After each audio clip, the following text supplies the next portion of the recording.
Hi guys! So ngayon, DIY tutorial tayo kung paano magpalit ng cabin filter ng Toyota Hiace.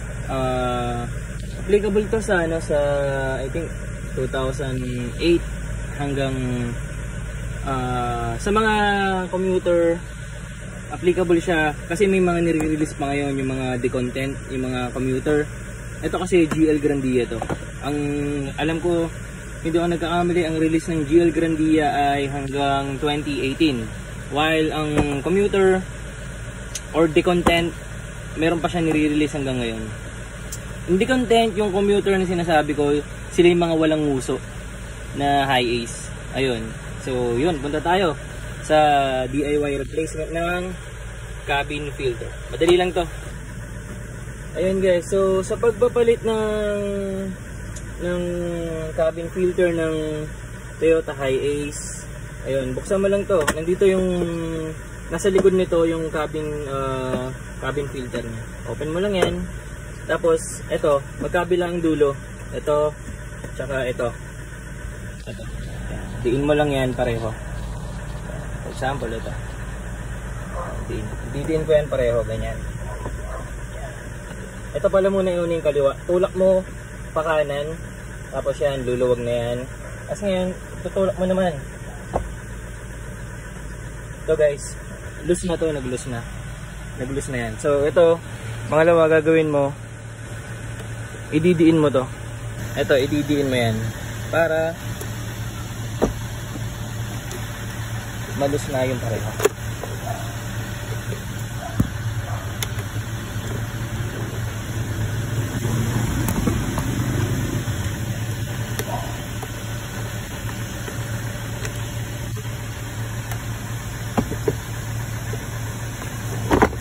Tanggal na.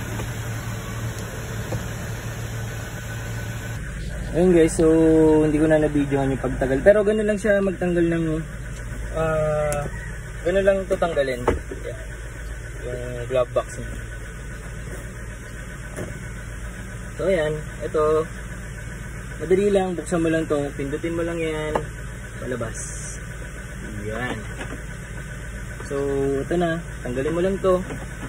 Yan, I think sobrang dumi na niya. Bali itong replacement ko, nabili ko lang din sa Shopee, mura lang. Ito na yung mga gamit ko.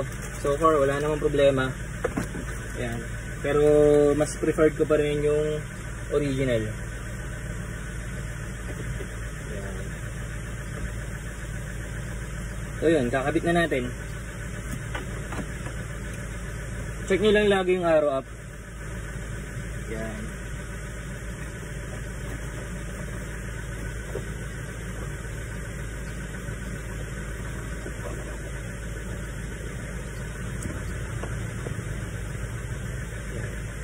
Tapos balik na.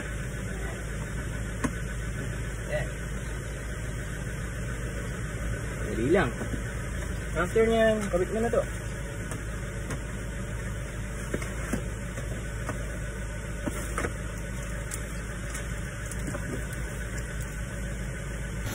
Ayun guys, sa pagbabalik nito, itong glove box natin, yung compartment na tinatawag, medyo may challenge lang siya ng konting-konti lang, pero kayang-kaya naman yan. Kailangan mo kasi siyang isakto dito. For example, ito, kakabit na natin yan. Kaya kailangan mo talagang isalpakin yan. Yan.